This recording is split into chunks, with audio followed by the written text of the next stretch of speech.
For 4 years, Buck had all the privileges of a prized family pet. He was treated well and had the run of a big estate in sunny California.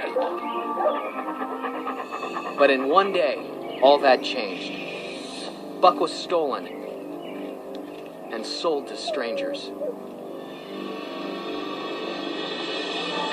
He was thrown into a bolted crate and loaded onto a train, traveling for days without food or water. He became an angry, raging beast. When his crate was finally open, he leapt at his captors with 140 pounds of fury, but the shock of a club sent him to the ground with a pain he had never known before. Soon he was on a ship, and with each day, he could feel it getting colder and colder. Of course, Buck couldn't have known, but he was on his way to Alaska, where gold had been discovered. Animals were needed to pull sleds up there, and dogs were bought and sold by the thousands.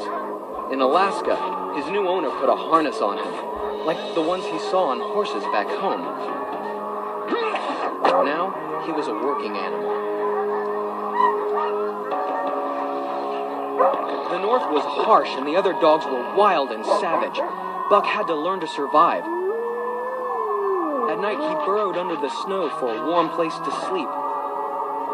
He stole food when he was hungry, and he challenged any dog who threatened him, including Spitz, the leader of the team. The two dogs became fierce rivals, and they fought for the top position in the pack, until one vicious battle left Spitz dead, and Buck, the new leader of the team. Buck grew stronger and stronger each day, leading his team through thousands of miles of wilderness. His reputation as a sled dog grew, but he was worked nearly to death. Finally, he could go no further.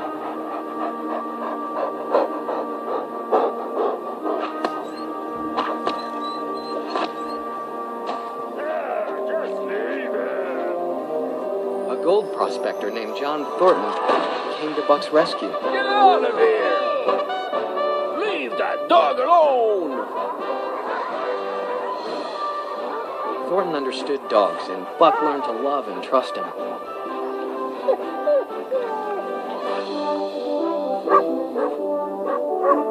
With Buck's help, Thornton found a lost gold mine and spent long days gathering his fortune.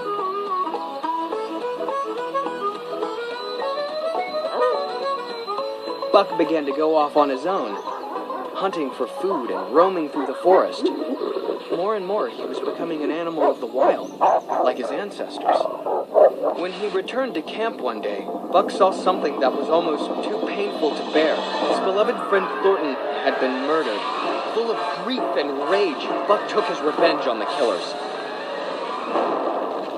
With Thornton gone, Buck left the life of humans and joined the wolves in the forest. He had been hearing the call of the wild since he came up north, and now he was ready to answer it. As the years passed, Buck became a legend to the native tribes. They call him Ghost Dog, and they say he returns once a year to the same stream and howls a long cry as if he's calling to a friend.